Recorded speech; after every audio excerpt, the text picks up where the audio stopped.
r- capitalism, mammon, has controlled people from day one. So it's not God, it's mammon. All right, and people get fooled. People get fooled. That's a different thing. I mean, I consider people getting fooled even to today. I consider blogs with MythVision being controlled, because when I'm talking to them, they what they assert on their assertions on their views are no different to how people of religion would assert. Yeah. It's nothing different. They don't believe in civil engagement. They don't believe, okay, there is a way to articulate truth intelligently. They disbelieve it. They don't believe it.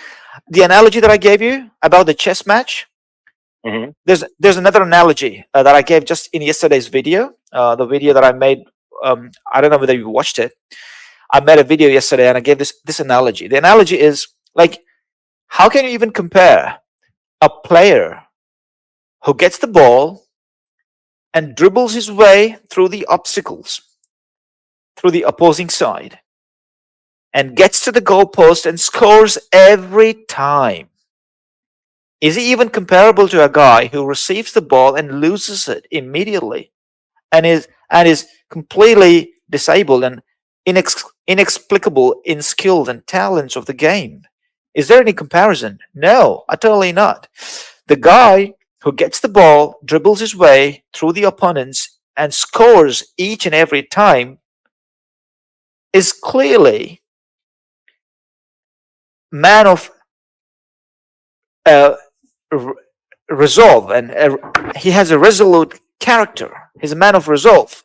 So such a man who's explicable has to articulate his intelligence and skills to communicate the point that he's convinced with, right? So when he can do that, when he can deliver his knowledge,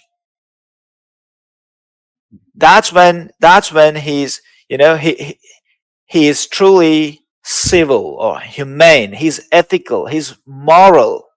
But if he has some sort of a fear and he does not want to engage, then he loses all these good qualities and values. He's no more moral. He's immoral. He's no more ethical. He's unethical. He's no more civil.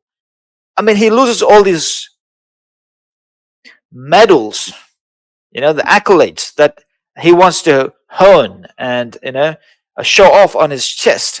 If he cannot engage and can't be explicable, then he just loses those accolades. That's my argument. So fellows, even with MythVision, if they believe they have the truth, what stops them? What prevents them from articulating it? Nothing. Nothing should stop them from articulating it. Nothing should deter them. Even though I'm like a lion roaring at them, I should not be like a deterrent. I should not deter them from doing their job. So I told my atheist friend here in Adelaide, sometimes I see the way he behaves is no different to the people of religion, because people of religion who are schooled in a school or a uh, cult school way, a school that behaves like a cult, right? Hmm. When they get schooled in that cult, they don't engage with people who challenge those beliefs because they're too scared. They're too scared to concede dissonance, right? They can't tolerate cognitive dissonance because they just don't have the skills. They don't have the tools, armaments. They don't have the knowledge, wisdom, right? So the moment you challenge their beliefs, they just cover themselves and they hide themselves, or they just brutally disengage, right? And that's what I see. That's what I see. Even atheists, to be dead honest, I've seen multiple atheists asserting, and I'm inviting them, and they don't turn up. They don't turn up. All they have to say is, "Oh, these are endless debates."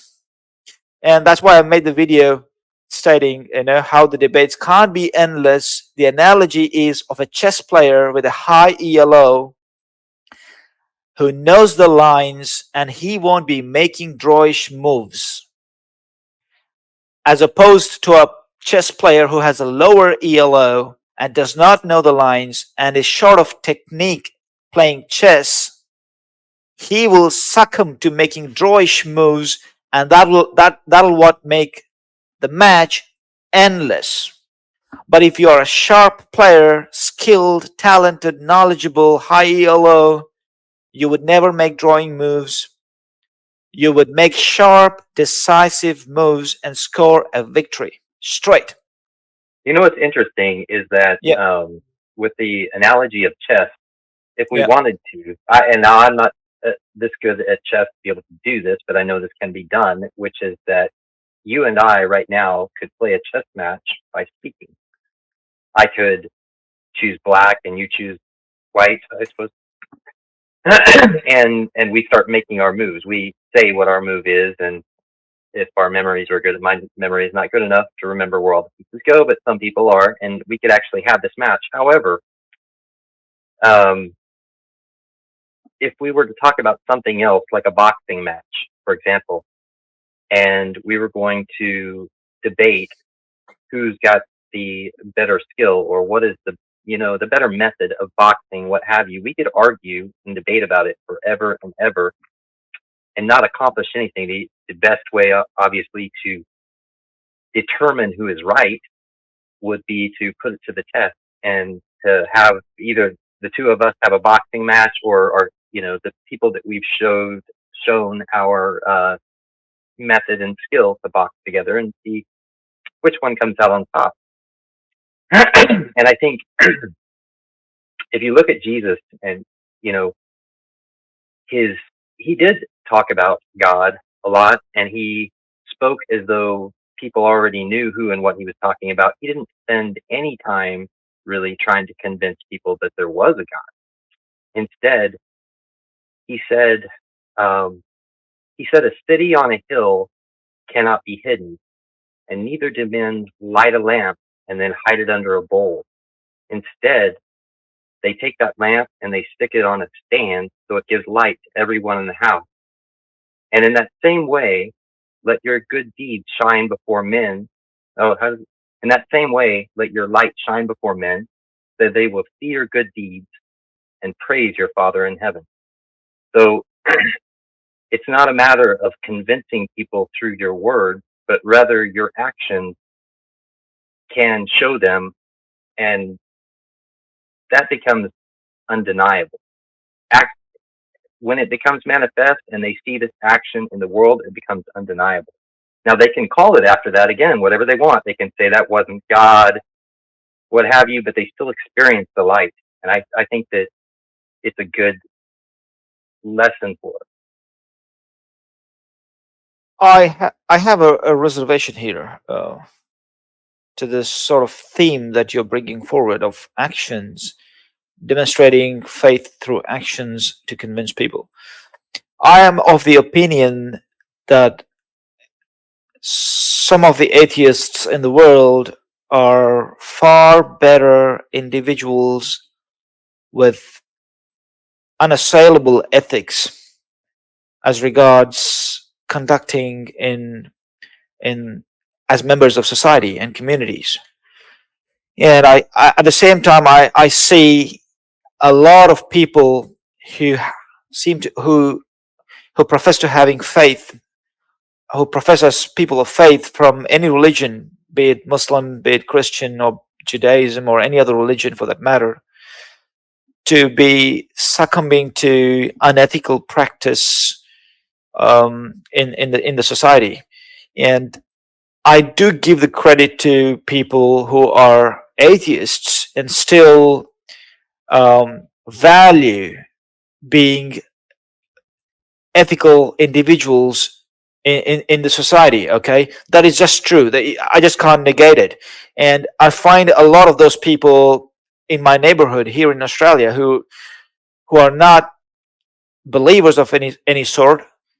Um, They may not be even strong atheists or whatever, but yeah, they are not prescribed. They are not subscribed to any religion, and they have no prescriptions as regards faith. Those individuals I've dealt with them firsthand. They're far more ethical individuals than some of the associates that I've seen in religion who don't behave with the same ethics. And I myself wasn't a good individual. I mean, if I've learned a great deal after coming into Australia. To be, this is a humble admission, right? Um, so, having said that,